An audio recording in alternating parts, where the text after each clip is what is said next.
BBC CWR Sports with Rob Gurney. It is, and always a pleasure to have Jed McCrory with us on BBC CWR. Jed, good evening. Good evening. And I'm wearing a barred scarf that Neil dropped off 2 or 3 weeks ago for us. Suits you. I'll get you a hat when we've sold that. Want to go with it. Now, it could be going much better. I know you're third at the moment, 46 points, 27 matches. Telford are 3 points ahead of you, top of the table at the moment. But things bubbling along quite nicely in the Southern Premier Central at the moment for the club, aren't they? Yeah, going really well. Great to see local kids playing for a local team. Well supported. Good crowds coming every week now. Yeah, it's going well. We're trying to play it down, but it's very hard when people, over 1,000 people come and watch it. But yeah, it's lovely. It's been lovely. Yeah, and again, we talked to Neil a few weeks ago. The club right the way through from, the seniors all the way down to the junior teams. You're all kind of moving in the right direction, pulling in the same direction, which is crucial, obviously. Yeah, I think when I first come in, I've mentioned it a couple of times, the main aim for a club like Stratford is to get the base right. So there wasn't a lot of teams playing at the club. The interest in the club was very low. The facilities weren't great, so you needed to band everybody together and make them feel as one, because it's important instead of having little empires. We've done that. We're pushing 80-odd teams now. I was saying there was 1,200. There's over 2,000 people coming through the club now. In the day, there's free use for schools to use the facilities. And we've got our academy that's flying. I mean, they're top of the table, our academy. And they've drawn 5-5 today, which is brilliant. So the whole place is going well. We've had an Ofsted report, and we got very good for the education for the kids that struggle with English and maths. The girls look like they're going to be a lot stronger next year, as we're bolting on a stronger ladies division that will play the equivalent of our level. So we've got a good girls side there. So yeah, it's lovely. And the people of Stratford and the surrounding area, as you've indicated, starting to get behind you on a regular basis? Yeah, and we're getting a lot of ground uppers coming down. I think because we're in Shakespeare, we play on the Bardi Army. We're not poets. I'm not quite a poet, but if I win Saturday, 8, 9 o'clock at night, I can rhyme a few for you if you like. Probably not on the radio, Jed, I wouldn't imagine. No, I don't think it'd work. No. But never, we'll talk about Lowestoft in a minute, because I saw on the website or the socials the other day saying that you're closer to Amsterdam in Lowestoft than you are to Stratford. So we'll talk about that. It's a very long trip in a minute. And obviously, Gav Hurren and Chris Hussey made a decision to go to Hensford. You got Paul Davis, who was around previously now as your head coach, and Dale Belford as his number 2 alongside him. How's that dynamic working, do you sense, at the moment? Worked with both of them before. So it was an easy decision because I wanted good coaches in. I think it's really important with the kids that we get good coaches to take them up for their careers, because we have quite a lot of young lads. So I want them to be coached, but I want them to go forward. Paul and Dale both know how I work. I'd signed Dale's son at Swindon from Liverpool.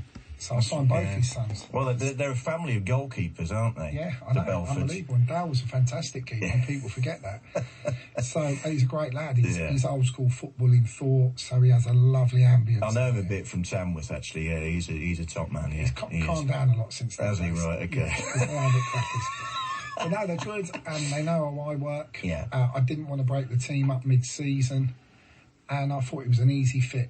So it works. As seen with third top, we're still going under the radar a lot. There's not anyone really going, Stratford Town win the league. Well, you don't mind that, do you? No. Very happy with it. Yeah. And you keep adding to the squad, a couple of new faces here and there in recent weeks, haven't there been? Yeah, I think you've got to reintroduce legs and players who have played. Some of our lads have played 35, 36 games already. And they're working. So they get a bit tired, they get a couple of niggles from work, that big hearts on the sleeves, we want to play, but they're shattered. So you have to bring a few new ones in and try and ride through that, which is difficult at times. And, some players come and go. That's football. It's the way they come and go at step 3 that always I have issues with. Yeah. And commercially, the club's in good shape at the moment? Yeah, we're okay. We're doing the sponsors for the following season, so we're looking at roll up. Yeah, roll up, get in quick. Because to be fair, we have got a good lot of sponsors. I mean, I'm not plugging anyone, but we've got the oldest business in Stratford, Arden, Dave. He's been a real rock for the club. Even before I was there, he's always put his name on it, and he's always done well. And I really like him because he's a Victor Meldrew type character. So he's easy to wind up. The striker's not playing. He's in goal today, and his head goes. So we always have a bit of banter. It's good. It's really good. That's excellent. So Lowestoft then, the longest trip of the season. I mean, it is crazy, some of the regionalisation in inverted commas in non-league level, isn't it? The fact that Lowestoft, which, as I say, is nearer Amsterdam than it is Stratford, are in the same division as you, but it is what it is, Jed, isn't it? Yeah, it is. And I've told the lads, if I don't win Saturday, they're better off getting a dinghy to Amsterdam. Don't come back. No chance. We should have battered them at home. Right. Honestly, we were really good against them at home and drew 1-1. But then we've had games where we've hung on a bit and we've got it over the line 1-0. Yeah. So it's just football. It's the highs and lows, but it is funny at the minute because you've got the fans are so nervous. Right. The anxiety going through them is unbelievable. We were 2-0 up against St Ives on Tuesday. Right. I'm trying to get back to the hospitality bit for a cup of tea. All I wanted was a cup of tea. Right. And everyone's stopping me. Callum Ebanks, you sold him to Kidderminster. So I was like, have I? Last time I looked, he was in Jamaica on a bereavement. Right. No, you've sold him. Everyone said you sold him. I'm like, no, I haven't sold him. Can I have a cup of tea, please? Yeah. But the panic was, well, we won't win it. I'm like, won't win what? You've just got to try and settle down. But it's lovely they're high. Yeah. Because that's what football is. We might lose Saturday and everyone will go, it's the end of the world. Yeah, well, that's it, very, very high when you win and, down in the doldrums when you lose. But that's why, whoever we follow, we love the game, don't we? It's just nice that Stratford's up there, and I think people should embrace the fact that if you look at, you wouldn't be sitting here with a Stratford Town staff on that. 10 years ago, who was Stratford Town? Yeah. And in the last 5 years, we've been in the FA Cup, FA Vars, the fan base is going as high. I'll be honest, I keep an eye on Cheltenham Town going, I think we can get as many fans as you. I'm always looking at Cheltenham Town now. Yeah. I used to look at Nuneaton, I used to look at Leamington, but we've got to look up, so that's where we want to be. Well, that brings me on to, obviously, I said gunning for promotion at the top of the show. National League football is your first aim, but I know you're a very ambitious fella. You want to get Stratford into the EFL if you possibly can. Yeah, I'd love to. And it's funny, when you go in, because I've been at professional clubs. Swindon, for example. Yeah, and I've worked around clubs. Like I've done Bristol Rovers, I was there for 2 years helping out. So I've done quite a lot of clubs in the Football League and stayed quiet and just, you get on with it. I've done Premier League rugby, sat on the board of Premier League rugby. When I come to Stratford, it was a completely different concept. And it bit me in a different way. Right. Where when people say winning, you want to get to the Football League, of course you do. You want to represent. But when you get into a club like Stratford, you actually change your perception of what's winning. What is winning? Seeing local kids play football in local colours, seeing parents come to a club being proud of their kids, which then got me into Warwickshire County Schools football, which was declining, which could have closed. Yeah. And so when I say what's winning, that's actually what's winning for me, is seeing more and more kids come to this club, more and more kids seeing the colours. I'm delighted to see you in a Stratford scarf.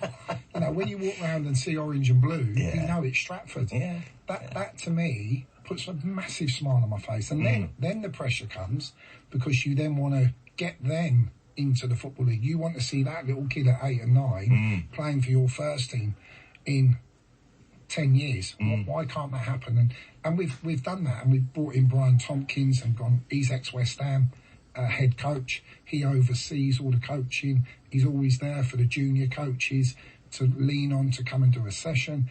And the model of the club is like a professional club, because I don't know how to do it another way.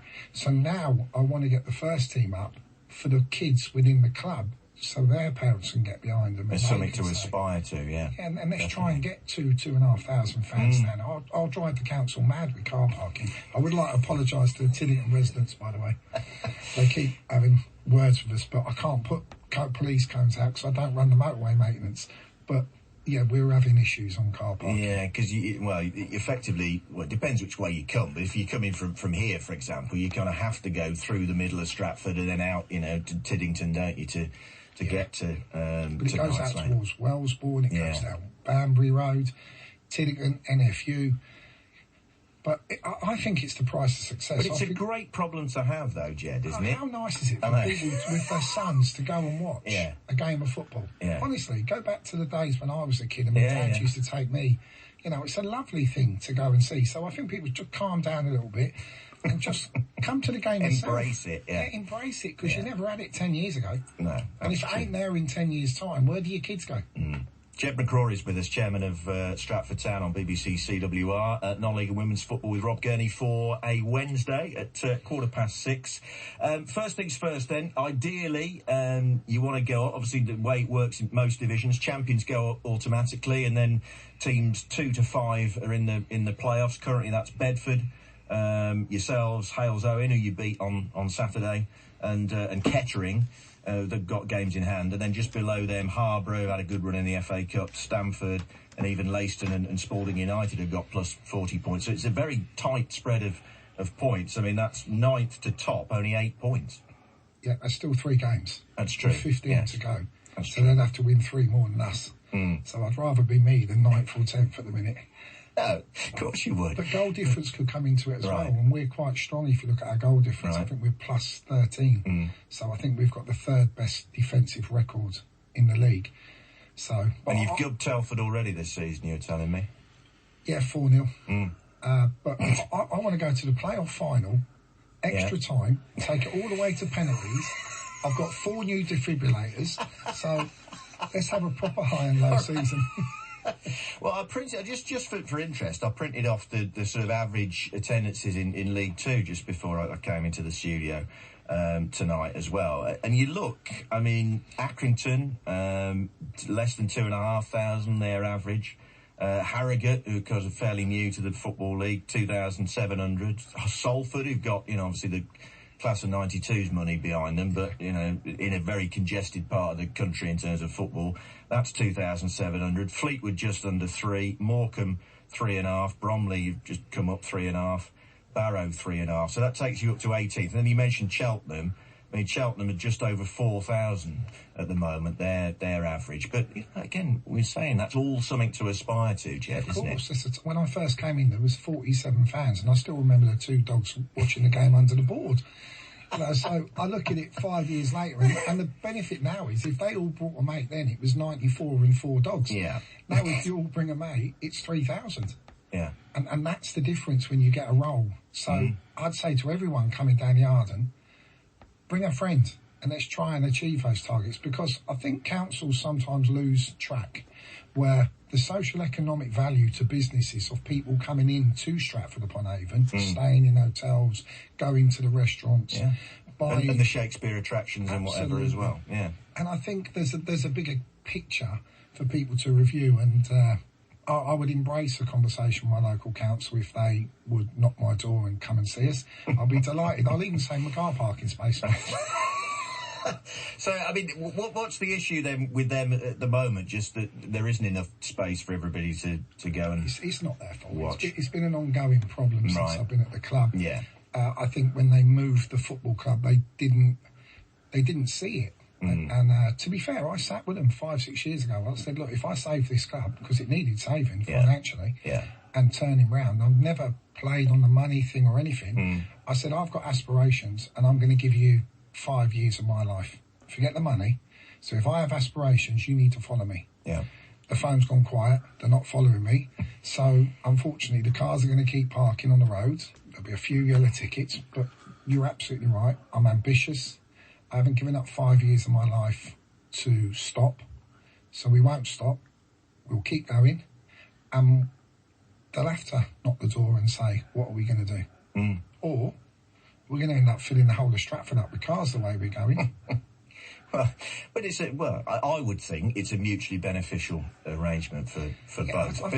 But space is an issue, though, isn't it? I mean, I get tired of getting battered for cars on the road, if I'm honest, and that's probably why I throw it out more. Yeah. Because it is tiring when you're trying to give 2,000 kids of our community an opportunity that they're not on the street, they're not going into areas they shouldn't have in society. Yeah. Kids can't play on parks anymore because, not being funny, there's not enough police on the streets anymore. It's not like when we were kids playing Kirby's. When's the last time you heard someone say, I played Kirby's or crossbar? It doesn't happen. It's so sad for society.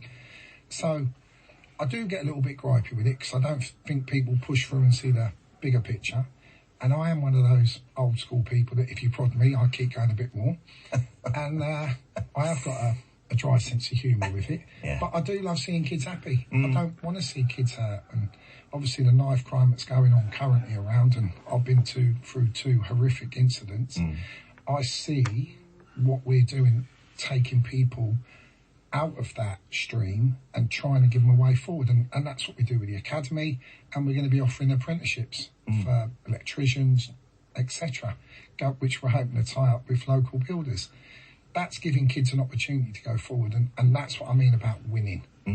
So we can win by helping the community, and we can win by taking this football club striving towards the Football League. And the more momentum, the more sponsors, the more fans that come, the more we all win. Because I'm just a custodian of the club. I'm the chairman of the club, the owner of the club, until I leave. And then it's somebody else's job to take that club on, because this club's been going 80 years. And it's really important people understand that and get behind their club, because if it's not there, where are your kids, grandkids going to go? It's really, really important. Yeah, no, it is, Jed, absolutely. 6:20 is the time. Leamington, obviously, are the ones nearest and dearest to you currently, and they're sort of fighting a bit of a battle to stay in National League North because of their away record. Unfortunately, the game at Alfreton the other night was postponed. So hopefully, from your point of view, they stay up and you go up, because that'll be a fantastic local derby to have next season, wouldn't it? Yeah, I like Oogie the manager. I've got a lot of respect for all local teams at all levels to keep them going, but I'd love them all to go up, and it'd be great. Wouldn't it be great for the Midlands, great for Warwickshire? You know? It was a sad thing what happened to Nuneaton, but now they're up. Like they could go up again, and hopefully we'll have the Warwickshire derby between the 3 of us again. That's right. We were knocking on the back door. El Shakespeareo, although that kind of favours you more than Leamington, I suppose, right doesn't it? But favour me. Can you get the rest to favour us? Jed, genuinely, it's always great to chat, and we'll do it again, I'm sure, before the end of the season. Next home game, give that a plug before you go. Can you remember who it is? Royston at home. Royston at home. I think the local MP's coming. Right. Be nice if she turns up. Right. I can walk around the car park. Joking, man. Ish. Jed McCrory with us on BBC CWR. Jed, great to see you. Thank you. Thanks for your time. Thanks a lot.